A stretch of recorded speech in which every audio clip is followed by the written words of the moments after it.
Possessiveness പ്രണയത്തെ കൊല്ലും. തീർച്ചയായിട്ടും അതാണ് അതിന്റെ ശത്രു. പൊസസീവ്നെസ്. അതെ, വിവാഹത്തിലേക്ക് എത്തുന്നതോടുകൂടി അത് കൂടുതൽ പൊസസീവ് ആകും. വിവാഹത്തിൽ പ്രേമം ആരംഭിക്കുക ചെയ്യുന്നത്, തന്നെ പ്രേമിച്ചു തുടങ്ങുകയാണ്, തന്നെ അവളിൽ കാണുന്നു. അതൊക്കെ വളരെ ഗംഭീരമായിട്ട് പറയപ്പെട്ടിട്ടുള്ള ശാസ്ത്രത്തെ പോലും, കാമസൂത്രത്തെ പോലും നമ്മൾ തെറ്റായിട്ട് അശ്ലീല സാഹിത്യമായിട്ട് നമ്മൾ കണ്ടതാണ് നമുക്ക് പറ്റിയിട്ടുള്ള ഏറ്റവും വലിയ ദോഷം.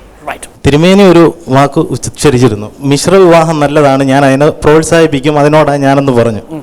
ഒരു മിശ്ര വിവാഹവുമായി ബന്ധപ്പെട്ട് KN സ്വന്തം ജില്ല തന്നെ വിടേണ്ട ഒരു അവസരം വന്നു. ആ ഒരു കാലഘട്ടവും ഈ ഒരു കാലഘട്ടവും തമ്മിലുള്ള വ്യത്യാസത്തെക്കുറിച്ചൊന്ന് അറിഞ്ഞാൽ കൊള്ളാം. അല്ല, മിശ്ര വിവാഹം ഈ ചൂണ്ടിക്കാണിച്ച പോലെ കേരളത്തിലെ മതസ്ഥാപനങ്ങൾ ഒരു ഘട്ടത്തിൽ പൂർണ്ണമായും തള്ളിക്കളഞ്ഞിരുന്നു, ഒട്ടും അംഗീകരിച്ചിരുന്നില്ല.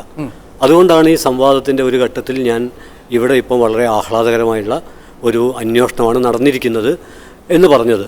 ഞാനൊരു കാര്യം പറയാം. ഇപ്പോൾ 1943 ഇപ്പോൾ സ്വാമി ചങ്ങമ്പുഴയുടെ കൃതികളെക്കുറിച്ചൊക്കെ പറഞ്ഞു, അത് കൂടുതൽ സംവാദം ആവശ്യപ്പെടുന്നതാണ്, അതിലേക്ക് കടക്കുന്നില്ല. വൈക്കം മുഹമ്മദ് ബഷീറിൻ്റെ പ്രേമലേഖനം എന്ന് തന്നെയാണ് അതിൻ്റെ പേര്. അത് നാടകമായിട്ടുണ്ട്, സിനിമയായിട്ടുണ്ട്, ക്യാമ്പസുകളിലൊക്കെ നിരന്തരം അവതരിപ്പിക്കപ്പെട്ടിട്ടുണ്ട്, ഇനിയും അവതരിപ്പിക്കപ്പെടേണ്ടതാണത്. കാരണം എന്താണെന്ന് പറഞ്ഞാൽ സാറാമ്മയും കേശവൻ നായരും രണ്ട് വ്യത്യസ്ത മതത്തിൽ മാത്രമല്ല വ്യത്യസ്ത അഭിരുചികളാണ്. പക്ഷെ അവർ തമ്മിൽ അത്രമേൽ ഇഷ്ടമാകയാൽ അവർക്ക് ഒരുമിച്ച് ജീവിക്കുക എന്നത് അവരുടെ അവകാശമാണ്.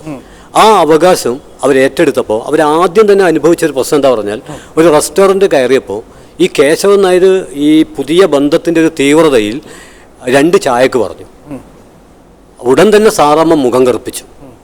കുറച്ച് കഴിഞ്ഞപ്പം സാറാമ്മ 2 കാപ്പിക്ക് പറഞ്ഞു. അപ്പോൾ കേശവൻ നായർ മുഖം കറുപ്പിച്ചു. പിന്നെ കുറച്ച് കഴിഞ്ഞപ്പോൾ കേശവൻ നായർ പതുക്കെ എനിക്കൊരു ചായ എന്ന് പറഞ്ഞു. പിന്നെ സാറാമ്മ എനിക്കൊരു കാപ്പി എന്ന് പറഞ്ഞു. പക്ഷെ ഇതൊന്നുമല്ല കാര്യം. ബഷീർ എഴുതിയൊരു വാക്യമാണ്. കേശവൻ നായർ സംതൃപ്തിയോടെ ചായയും കുടിച്ചു, സാറാമ്മ സംതൃപ്തിയോടെ കാപ്പിയും കുടിച്ചു. പിറ്റേന്ന് പതിവ് പോലെ സൂര്യൻ ഉദിച്ചു. സൗഹൃദത്തിൻ്റെയും പ്രണയത്തിൻ്റെയും സൂര്യൻ ഉദിക്കാൻ മാത്രം വിസ്തൃതമായ ഒരു ആകാശം ഈ ഭൂമിയിൽ ഉണ്ടാകേണ്ടതുണ്ട്. അതിന് ജാതിയോ മതമോ തടസ്സാകാൻ പാടില്ല എന്നൊരു കാഴ്ചപ്പാട് അനിവാര്യമായി നമ്മൾ മുന്നോട്ട് വെക്കണം. മാത്രമല്ല, ഇമാം പറഞ്ഞത് വളരെ ശരിയാണ്. വിശ്വാസമുള്ളവർക്ക്, ഇപ്പം 2 വ്യത്യസ്ത മതത്തിൽപ്പെട്ടവർക്ക് ആ മതത്തിൽ തന്നെ വ്യത്യസ്ത മതത്തിൽ തുടരാവുന്നതാണ്. ഹിന്ദു മുസ്ലിമായി തന്നെ തുടരാവുന്നതാണ്, മതം ഇല്ലാതെ തുടരാവുന്നതാണ്. ഇനി അന്വേഷണത്തിൻ്റെയും പഠനത്തിൻ്റെയും പശ്ചാത്തലത്തിൽ ഏതെങ്കിലും ഒരു മതം സ്വീകരിക്കുകയാണെങ്കിൽ അത് സ്വീകരിക്കാവുന്നതാണ്. ഇതിനൊക്കെ സ്വാതന്ത്ര്യമുണ്ട്. അപ്പം ഈ സ്വാതന്ത്ര്യത്തെ നമുക്ക് സ്വാഗതം ചെയ്യാൻ പറ്റണം. ഒരു പെൺകുട്ടിക്ക് പ്രായപൂർത്തി എന്ന് വെച്ചാൽ 18 വയസ്സായാൽ അവരുടെ മാതാപിതാക്കൾ അവർക്ക് കല്യാണം ആലോചിച്ച് തുടങ്ങും. അന്നേരം നേരെ പോകുന്നത് ജോത്സ്യൻ്റെ അടുത്തായിരിക്കാം. അവളുടെ ഗ്രഹനില എടുക്കുക, ജാതകം നോക്കുക, അവളുടെ പഠിപ്പ് ഇല്ലെങ്കിൽ ഇനിയുള്ള വിദ്യാഭ്യാസം, ജോലി, അതിനെക്കുറിച്ചൊന്നും അവരൊട്ടും ബോധേടല്ല. എല്ലാവരും അങ്ങനെയാണെന്നല്ല പറഞ്ഞു വരുന്നത്. എന്നാൽ തന്നെ ഇപ്പോൾ ജോത്സ്യൻ്റെ അടുത്ത് ചെല്ലുമ്പം പറയുന്നു അവൾക്ക് ചൊവ്വാദോഷമാണ് അല്ലെങ്കിൽ വേറെ പാപദോഷമാണ്. അപ്പം ആ ഒരു ജാതകം ഉള്ളതിനെ കൊണ്ട് മാത്രമേ കല്യാണം കഴിപ്പിക്കാൻ പാടുള്ളൂ. ഇല്ലെങ്കിൽ ആരാണോ ആ ദോഷം ഇല്ലാത്തത് അയാൾക്ക് മരണമായിരിക്കും. കുട്ടിക്ക് ജാതകത്തിൽ വിശ്വാസമുണ്ടോ? എനിക്ക് ജാതകത്തിൽ വിശ്വാസമില്ല, പക്ഷെ ദൈവത്തിൽ വിശ്വാസമുണ്ട്. ഒരിക്കലും ഞാൻ ജാതകത്തിൽ വിശ്വസിക്കുന്നുമില്ല. എനിക്ക് ചോദിക്കാനുള്ളത്, ആ ചൊവ്വാദോഷം എന്ന് പറഞ്ഞില്ലെങ്കിൽ പാപദോഷം എന്ന് പറയുന്നത് മറ്റൊരാൾക്ക് ഇല്ല എങ്കിൽ ആ 2 ഭാര്യ ഭർത്താവ്, അപ്പോൾ ഒരു ഭാര്യയ്ക്കാണ് ഉള്ളതെങ്കിൽ ഭർത്താവ് മരണപ്പെടും എന്ന് പറഞ്ഞത് അത് സത്യമാണോ അല്ലയോ? അതായത് ഇവിടെ നമ്മൾ ജ്യോതിഷത്തെയും ജ്യോതിഷിയെയും 2ആയി കാണും. ജ്യോതിഷം എന്ന് പറയുന്നത് ഒരു വേദ അംഗമാണ്. അതിൽ നമ്മുടെ വിവാഹ പൊരുത്തം, നമ്മുടെ ജോലി, ഈ വക കാര്യങ്ങളൊന്നും ചർച്ച ചെയ്യുന്ന ഒരു ശാസ്ത്രമല്ല. ജ്യോതിഷം വേദത്തിൻ്റെ അംഗമാണ്. ശിക്ഷ, കൽപ്പം, വ്യാകരണം, നിരുക്തം, ഛന്ദസ്, ജ്യോതിഷം, ഇങ്ങനെ 6 അംഗങ്ങളോട് കൂടിയതാണ് വേദം എന്ന് പറയും.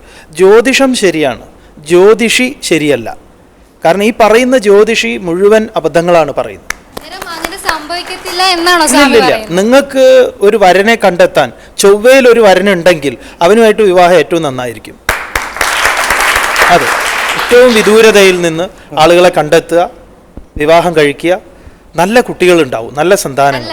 എന്തുകൊണ്ടാണ് ജനിക്കുമ്പോൾ തന്നെ അയാളുടെ ആയുർദൈർഘ്യം എഴുതപ്പെടുന്നു എന്നാ പറയുന്നത്.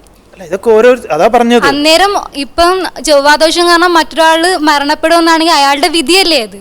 നമ്മളിപ്പോൾ എല്ലാവരും പറഞ്ഞ വിധിയാണ് നമ്മളെ നയിക്കുന്നതെന്നാ പറയുന്നത്. എന്ത് സംഭവിച്ചാലും വിധിക്കാ പഴി പറയുന്നത്. നമുക്ക് ആദ്യം വേണ്ടത് ഈ ജ്യോതിഷികൾ വളരെ ആസൂത്രിതമായി ചെയ്തുകൊണ്ടിരിക്കുന്നത് നമ്മുടെ മനസ്സിൽ നമ്മുടെ വിശ്വാസങ്ങളെ ഒരു ഇമോഷണൽ ബ്ലാക്ക് മെയിലിംഗ് ആണിത്. അതാണ് അതിൻ്റെ മലയാളത്തിൽ പറഞ്ഞാൽ. അപ്പോൾ നമ്മളെ വിശ്വാസത്തെ നമ്മളെ ചൂഷണം ചെയ്യുക, അതിന് ഇരയാവാതിരിക്കുക, നമ്മളതിനെ അതിജീവിക്കാനുള്ള കരുത്ത് സ്വയം നേടണം. കുറച്ചുകൂടി സ്പെസിഫിക് ആയിട്ട് ചൊവ്വാദോഷം ഉണ്ടോ ഇല്ലയോ എന്ന് സ്വാമിക്ക് പറയാൻ പറ്റും? ചൊവ്വാദോഷം ചൊവ്വാദോഷം എന്ന് പറയുന്ന ഒരു കുഴപ്പം ഉണ്ടോ ഇല്ലയോ എന്ന് സ്പെസിഫിക് ആയിട്ട് പറയാൻ പറ്റും? ഇല്ല, തീർച്ചയായിട്ടും ഇല്ല എന്നുള്ളതാണ് സ്വാമിക്ക്. മാത്രമല്ല അങ്ങനെ ഒരു ദോഷം, ആ ദോഷം കാരണം ദാമ്പത്യത്തിന് തടസ്സങ്ങൾ ഉണ്ടാവുക, നല്ല ദാമ്പത്യം ഇല്ലാതെ പോകുക എന്ന ഏത് ജ്യോതിഷി പറയുകയാണെങ്കിലും അത് ശാസ്ത്രീയമായിട്ട് തെറ്റാണ്, അശാസ്ത്രീയമാണ്. സ്വാമി അവരുമായിട്ട് സംവദിക്കാൻ തയ്യാറുമാണ്. സ്വാമി നേരത്തെ സൂചിപ്പിച്ചു സ്വയംവര മാതൃകയിലുള്ള വിവാഹമാണ് നല്ലതെന്ന രീതിയിൽ പറഞ്ഞു. അപ്പോൾ ഈ കേരളത്തിൽ 60% വരുന്ന വിവാഹങ്ങൾ എനിക്ക് തോന്നുന്നു സ്വയംവര, അതായത് ലവ് മാരേജ് അറേഞ്ച്ഡ് മാരേജാക്കി മാറ്റുന്ന ഒരു അവസ്ഥയാണ് നമുക്ക് കാണാൻ സാധിക്കുന്നത്. അതുപോലെ തന്നെ വിവാഹത്തിന് ശേഷമാണെങ്കിൽ ഈ പറയുന്ന എല്ലാ സൗകര്യവും സാമ്പത്തിക ഭദ്രത ഉൾപ്പെടെ ഉള്ള വരൻ്റെ വീട്ടിൽ എല്ലാം ഉണ്ടെങ്കിലും ഡൈവോഴ്സ് കൂടി വരുന്ന ഒരു അവസ്ഥയാണ് നമുക്ക് കാണാൻ സാധിക്കുന്നത്. അതെന്തുകൊണ്ടാണ്? തീർച്ചയായിട്ടും ഇന്ന് നമ്മൾ കാണുന്നതാണ്. ഇപ്പോൾ പലരും പറയാറുണ്ട് ഒന്നാമത്തെ വിവാഹം വളരെ ബുദ്ധിമുട്ടാണ്, രണ്ടാം വിവാഹമാണ് എളുപ്പത്തിൽ നടക്കുന്നത്. കാരണം ഏറ്റവും കൂടുതൽ അനായാസേന നടക്കുന്നത് അതാ. പണ്ട് ഏറ്റവും ബുദ്ധിമുട്ടായിരുന്നത് രണ്ടാമത് വിവാഹം കഴിക്കുക എന്നുള്ളതാണ്.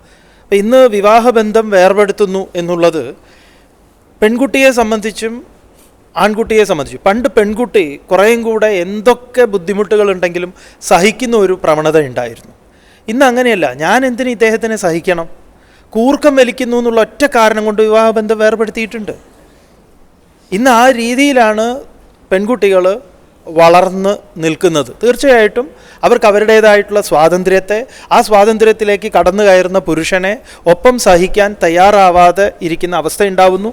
അതുകൊണ്ട് ഇത്തരം ബന്ധങ്ങൾ വേർപിരിയുന്നു. അത് തിരുമേനി, എന്തുകൊണ്ട് ഡിവോഴ്സ് റേറ്റുകൾ കൂടുന്നു? വിവാഹം എന്ന് പറയുന്നത്, അല്ല കുടുംബം എന്ന് പറയുന്നത്, നമ്മൾ ശരിവച്ചാലും ഇല്ലെങ്കിലും ഇഷ്ടപ്പെട്ടാലും ഇഷ്ടപ്പെട്ടില്ലെങ്കിലും ഒരു പുരുഷ കേന്ദ്രീകൃത ഒരു പാട്രിയാർക്കൽ സ്ഥാപനമാണ്. തുടങ്ങിയ കാലം മുതൽ ഇന്ന് വരെയും അതിനൊരു പാശ്ചാത്യ രാജ്യങ്ങൾ പോലും വലിയ മാറ്റങ്ങളൊന്നും അതിന് വന്നിട്ടില്ല. ഒരു പുരുഷ കേന്ദ്രീകൃത കാഴ്ചപ്പാടിലാണ് വിവാഹത്തെയും കുടുംബത്തെയും കുടുംബ ബന്ധങ്ങളെയും എല്ലാം ഇന്ന് വരെ നമ്മൾ കണ്ടുകൊണ്ടിരിക്കുന്നത്, ഫെമിനിസ്റ്റുകൾ ഒഴിച്ച്. അപ്പോൾ ഈ ഡിവോഴ്സ് കൂടുന്നു എന്നൊക്കെ ഉള്ളത് ഒരു വശത്ത് അതൊരു പ്രശ്നമാണെങ്കിലും മറ്റൊരു സ്ത്രീയുടെ കാഴ്ചപ്പാടിൽ നോക്കുമ്പോൾ അതൊരു മോചനമാണ്. പലർക്കും പല കുടുംബ ബന്ധങ്ങളിലും അതൊരു മോചനത്തിൻ്റെ സാധ്യതയായിട്ട് കാണും. ഞാനതിനെ ജസ്റ്റിഫൈ ചെയ്യല്ല, പക്ഷെ ചില പ്രത്യേക സാഹചര്യങ്ങളിൽ അതല്ലാതെ മാർഗം ഉണ്ടാകുന്നില്ല. ഇപ്പോൾ കുടുംബ പ്രശ്നങ്ങളെ, ചിലരുടെയൊക്കെ പ്രശ്നങ്ങൾ എൻ്റെ ഒരിക്കൽ വന്നിട്ടുണ്ട്. അപ്പോൾ അത് ഒരു ഘട്ടത്തിലെത്തി കഴിഞ്ഞാൽ പിന്നെ അവർക്ക് തുടരുവാനായിട്ടുള്ള സാധ്യത വളരെ കുറവാണെന്ന് കാണുന്ന ഘട്ടത്തിൽ മറ്റ് പോംവഴികളില്ലാതെ വരുമ്പോൾ അതിനുള്ള സാധ്യതകൾ തുറന്നിടും.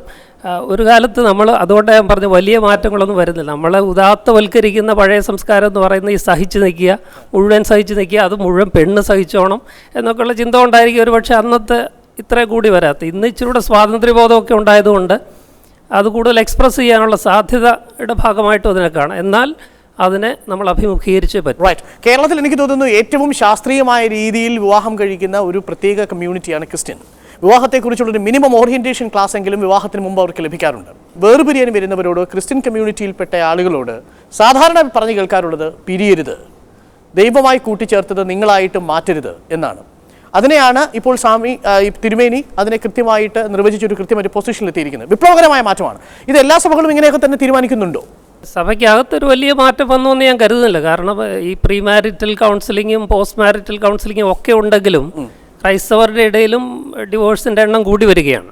അപ്പോൾ അതൊരു വലിയ പ്രശ്നം തന്നെയാണ്. പക്ഷേ അതിന് മുമ്പേ ആ സഹോദരി ഉന്നയിച്ച കാരണങ്ങളൊക്കെ, ഇപ്പം മദ്യത്തിൻ്റെ, ഭർത്താവിൻ്റെ അമിതമായ മദ്യപാനം ഒരു തരത്തിലും സഹിക്കാൻ വയ്യാതെ ഘട്ടത്തിലാണ് ഇതിനെക്കുറിച്ചൊക്കെ ഭാര്യ ആലോചിക്കുന്നത്. അതുകൊണ്ട് വളരെ സങ്കീർണമായൊരു പ്രശ്നത്തെ, പല പ്രശ്നങ്ങളെ ഒരുമിച്ച് നമ്മൾ കൈകാര്യം ചെയ്താലേ ഈ ഒരു വിഷയത്തിലേക്ക് വരാനായിട്ട് സാധിക്കും. ഈ സ്ത്രീകൾ അനുഭവിച്ചുകൊണ്ടിരുന്ന യാതനകളിൽ നിന്ന്, സ്വാതന്ത്ര്യമില്ലായ്മയിൽ നിന്നുള്ളൊരു മോചനമാണ്. ആ അർത്ഥത്തിൽ അതിനൊരു പോസിറ്റീവായി വിവാഹമോചനത്തെ നമുക്ക് കാണാൻ സാധിക്കുമോ?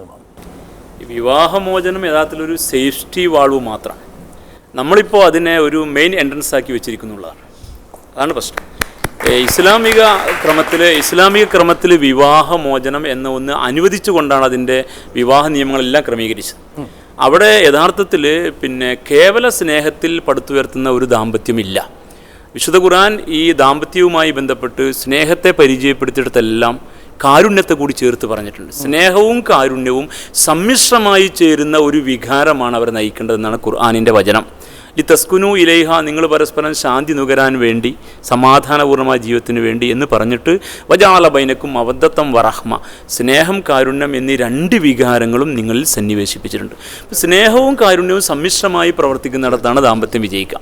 ഉദാഹരണമായിട്ട് പറഞ്ഞാൽ, ഇവൾ എൻ്റെ ജീവിതത്തിലേക്ക് വന്ന ഈ പെൺകുട്ടി എൻ്റെ എല്ലാം എനിക്ക് സമർപ്പിച്ചവളാണെന്നും ഇദ്ദേഹം എനിക്ക് വേണ്ടിയുള്ള പുരുഷനാണെന്നുമുള്ള ഒരു വികാരം നിലനിൽക്കുന്നിടത്ത് ഒരു കാരുണ്യം ഉണ്ടാവും. സ്നേഹത്തിന് അല്പായുസേ ഉണ്ടാവുള്ളൂ. വിവാഹമോചനം വർദ്ധിക്കാനുള്ളൊരു കാരണം നേരത്തെ പറഞ്ഞ പോലെ കേവലം പ്രണയം മാത്രമാണ്. അത് കാമത്തിലേക്ക് വളരുമ്പോൾ ഒരു പ്രക്രിയ സംഭവിക്കുന്നു. അവിടെ കുറച്ച് കഴിയുമ്പോൾ ഈ അനുഭൂതി ഇത് മതിയാകും. കുറച്ച് കഴിയുമ്പോൾ ജീവിതത്തിന്റെ പരിക്കൻ യാഥാർത്ഥ്യങ്ങളുമായി അഭിമുഖീകരിക്കേണ്ടി വരുമ്പോൾ ഈ പ്രണയം, കേവല പ്രണയം അവസാനിക്കും. സൗഹൃദത്തിന്റെ ആകാശം വളരുകയുമില്ല. അതെ, അവിടെ കാരുണ്യമാണ് പിന്നീട് വികസിക്കേണ്ടത്. അതില്ലാതെ വരുമ്പോൾ ഇത് അഡ്ജസ്റ്റ് ചെയ്യാൻ കഴിയാതെ പോവുകയും ഒത്തുജീവിക്കാൻ കഴിയാതെ പോവുകയും ചെയ്യുന്നു. സ്വകാര്യ സ്വത്തിന്റെ വർധനവ്, അതിന്റെ ഭാഗമായിട്ടാണല്ലോ കുടുംബത്തിലേക്ക് സ്ത്രീ ധനം കൊണ്ടുവരണമെന്ന് പറയുന്നത്. അത് നമ്മുടെ ജീവിതത്തെയും നമ്മൾ നേരത്തെ തുടക്കത്തിൽ സൂചിപ്പിച്ച മാനവികതയും നശിപ്പിക്കുന്നുണ്ട്.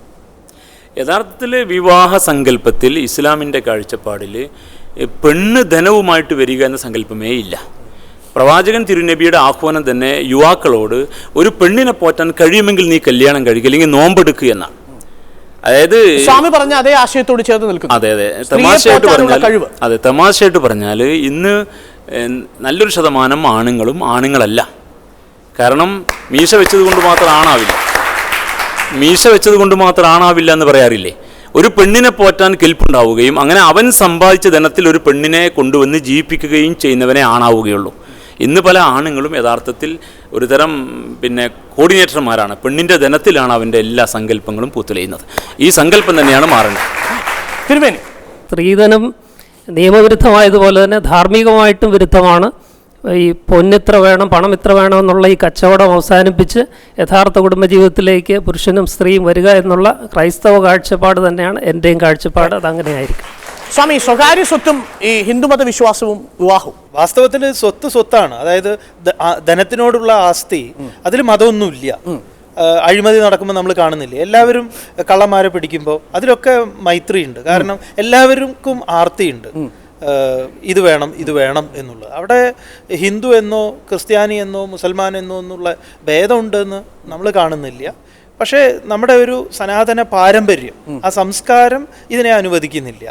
ഈ ഒരു കച്ചവടത്തെ ഒരിക്കലും അനുവദിച്ചിട്ടില്ല. മലയാളിയുടെ ടെലിവിഷൻ അനുഭവത്തിന് ഒരു ഈടുവെപ്പാണ് ഈ ചർച്ച. ഈ ചർച്ച തുടരുകയാണ്. ആഴത്തിലുള്ള വിശകലനങ്ങളും നമ്മുടെ ജീവിതശൈലിയെക്കുറിച്ചുള്ള പരാമർശങ്ങളും ആശങ്കകളുമായി നന്മയിലേക്കൊരു സ്നേഹസംവാദം തുടരും. ഇടവേള.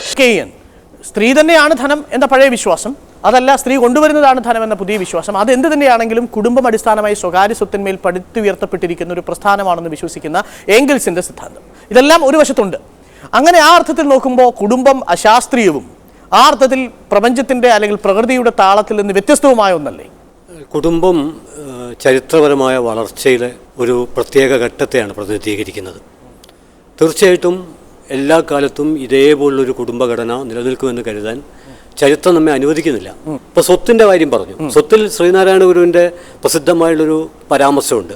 മക്കത്തായാണോ മരുമക്കത്തായാണോ എന്ന ചർച്ച കൊടുമ്പിരിക്കൊണ്ട കാലത്ത് ശ്രീനാരായണ ഗുരുവിനോട് ചോദിച്ചു ഏതാണ് നല്ലത്. അപ്പോൾ അദ്ദേഹം പറഞ്ഞു അയൽപ്പക്കത്തായ. എന്ന് പറഞ്ഞാൽ മക്കത്തായാലും മരുമക്കത്തായാലും നല്ല അടുപ്പുണ്ടെങ്കിൽ, സ്നേഹമുണ്ടെങ്കിൽ അതാണ് ഏറ്റവും പ്രധാനം. 3 കുട്ടിയായാലും 33 കുട്ടിയായാലും 1 കുട്ടിയായാലും അടുപ്പമുണ്ടെങ്കിൽ, സ്നേഹമുണ്ടെങ്കിൽ അത് തന്നെയാണ് അടിസ്ഥാനം. പുരുഷനാൽ പോറ്റപ്പെടേണ്ട ആൾ മാത്രമാണ് എന്ന് പറയുന്ന ഒരു സങ്കല്പത്തിലേക്ക് ഈ ഇമാമിൻ്റെ നിർദ്ദേശം പരിമിതപ്പെടുന്നില്ലേ?